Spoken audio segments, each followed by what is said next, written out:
वर्धा जिले के सेलू थाने के तहत आने वाले वाहिदपुर गांव के रहने वाले नीलेश अशोक दांडेकर ने गांव और उसके आसपास शराब बैन करने के लिए ज्ञापन दिया। गांव में शराब बहुत ज्यादा बिक रही है और शराब पीने का रेट बहुत बढ़ गया है और हर साल 2-3 बच्चे या लोग शराब पीने की वजह से मर जाते हैं। इस शराब की वजह से दिक्कतें और दूसरी दिक्कतें होती हैं, इसलिए गाँव में शराब बैन करने की मांग की गई है। गाँव के लोगों का ध्यान अब इस बात पर है कि क्या सच में गाँव में शराब बैन होगी। वर्धा से सतीश काले की रिपोर्ट।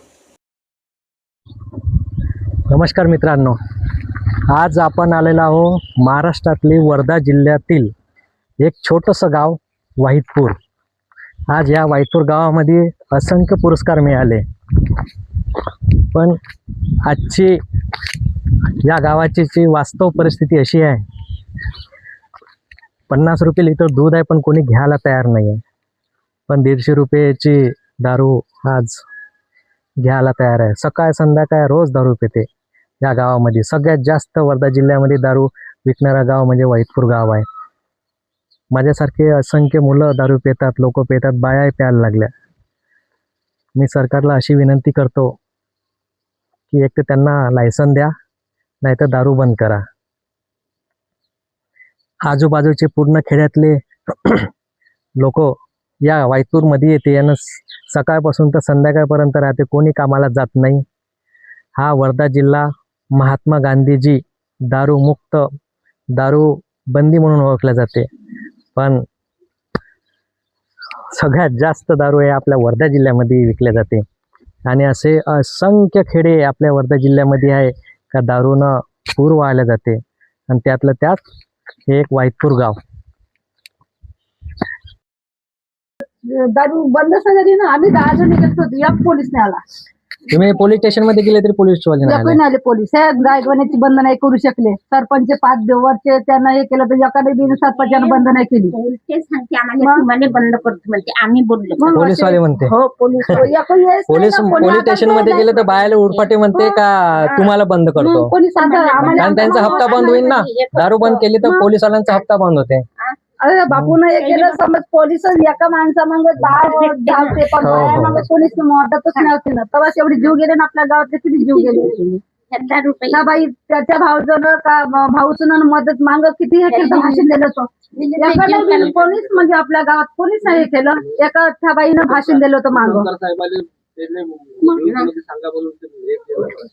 किती मांग भाषण दिलं त्या बाईनं। पोलीस दारूवाडीच्या घरी तरच भात खायला लेकराला घालत नाही, पैसे खतम। आमचे नवरे काम किती करत दारूच्या पैसे झाली होती। आता पिऊ नका देऊ, ह्या काळजी आता।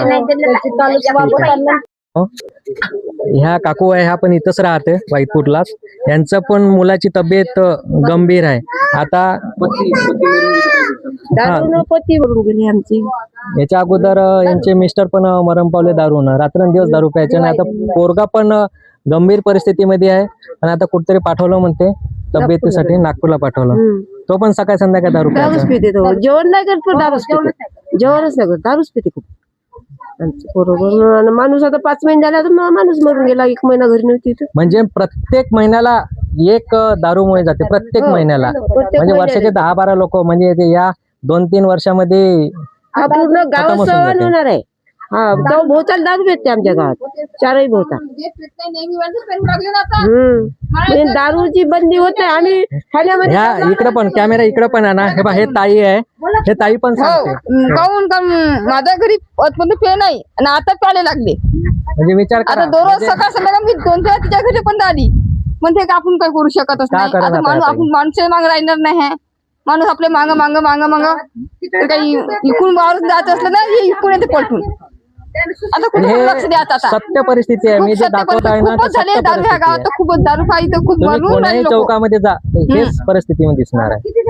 आणि लिमिटच्या बाहेर गेले म्हणून हे सगळं सुरू आहे, लिमिट पार झाली आहे, खूप पार झाली आता। कारण का दारू पायी खूप लोक जनता जाऊन राहिली, खूप लोक मरून राहिले। म्हणजे आता घरी घरच्या लोकांना त्रास, नवीन पिढी आता लहान पोरं तरी शिकून राहिले दारू प्याले, मग याच्या मागे पोरही जाऊन राहिले। आता किती काय बाया बी लागल्या ना कामी, बाया पण बाया तर खूपच लागू राहिल्या, 2-3 बाया झाल्या कमी आता ह्या गावात।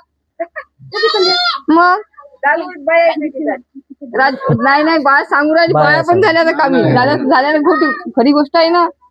एक नाही दोघी तिघी झाले आता. कुठेही हे करा. आता का सांगा, माणूस कामाला जात नाही, गेला तरी इकडून तिकडून गेला तर दारू पिऊनच जाते ना, आला तरी दारू पिऊनच राहते दारू घरी. पिऊनच राहते. अशी परिस्थिती, गंभीर परिस्थिती आहे. बस ना, आपला गाव सवान होणार आहे.